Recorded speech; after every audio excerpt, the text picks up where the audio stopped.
50 years? Mm-hmm. Yeah. Amazing, yes. Times of thinking, acting, and demanding. So where are you? Show me you and tell me a little bit about you at that time. I am here. That is me. I don't know where this picture was taken. I don't know who is beside, who I'm sitting with, but that's me. And if it's 1968, it could have been anything. It could have been dancing. It could have been going to a party at the union. It could have been doing things on the campus in the science department. I did, sciences.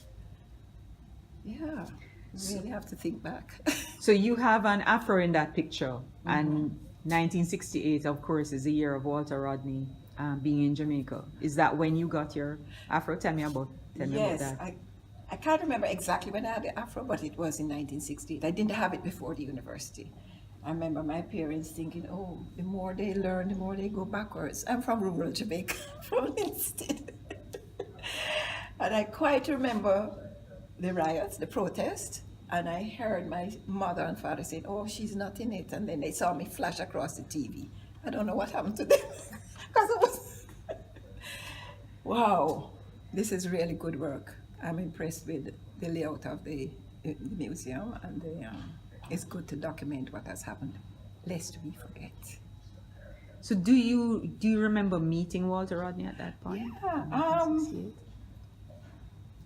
I'm trying to think if we met at that point or if I knew Pat. I mean, I subsequently knew Pat and the children and so on. But I lived at Princess Alice Drive at the time. And so I knew Walter had gone down to Augustown and was doing things and so on. So I don't remember if I personally knew him. And somehow as a natural science person, I seem to have gotten involved in arts, the dance and all the social protests and so on.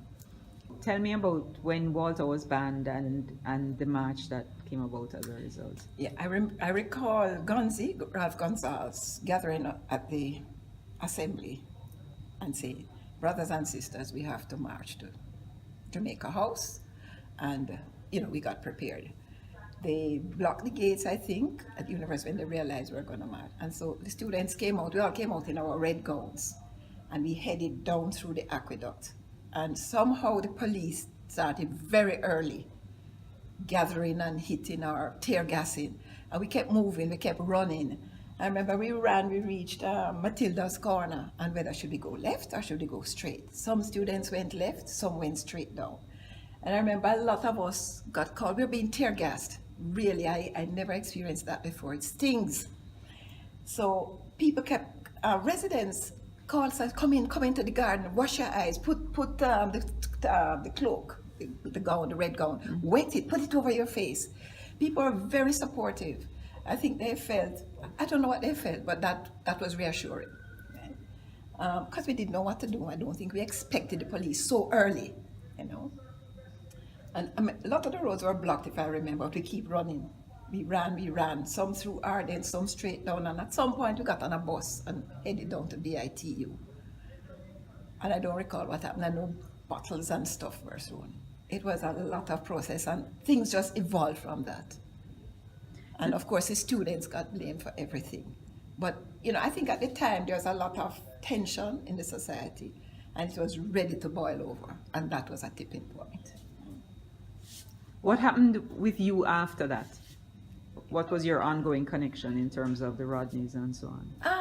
Well, we met the Rodneys. I am the spouse of Oma Wally. We met in Barbados at, I was a nutritionist, government nutritionist. We were discussing food policy for the region, trying to work with CARICOM to talk about the food basket for the region. Since you hear this talk now still? Yeah, Guyana produced rice. We were importing rice throughout the region. The idea was how could we make that kind of food policy which would concentrate on the region. Yeah, so that's how we met at some meeting discussing food policy. And I was smitten. Okay. And after he got banned and then went to Guyana to get into the University of Guyana, that issue came about. And then the WPA, Working People's Alliance, try to protest what was going on in Guyana. By then, I had a child for Omawali, and they were locked up for whatever reason. I'm summarizing many days and months and so on. I remember going to Guyana with the children along with Terry, Rupert Rupnarayan's son, who was about 12. My kids were under 3, 2 years old and 1, something like that. And I got banned from Guyana. I reached the customs and they said, you're not allowed to land. I said, why?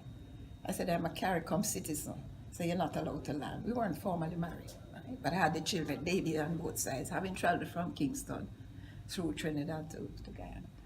And they were outside waiting on us, and they didn't know when we didn't come out. I mean, we got put back on DB plane, back to Bel Air in Trinidad, to come back up to Jamaica. What year would that have been? The baby was one was 78 and one was 1979, either 80 or 81. And I remember saying to them, I took his number, so I was interviewed by Caribbean Contact. I was able to tell what the customs man number was. I kept saying to them, don't put anything on me, don't plant anything. So we had there's an expose in the Caribbean Contact about it, and people here in Jamaica, made a big issue. Interesting times. Yeah. So you asked how you got involved. You got involved out of trying to do right by people, right? To look at what, I don't want to use the word injustices because it is so vague. For me, things that were concrete, where people couldn't get food, prices were high, what were some of the reasons we had to do something, you know what I mean?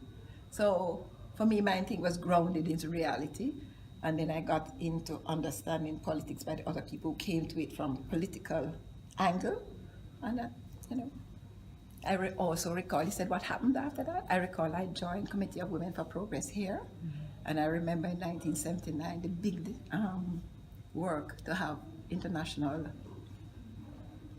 the maternity leave pass on international children's day. That was great work. I saw they recognize Lynette Vassar recently. Yeah. Lots of work went on.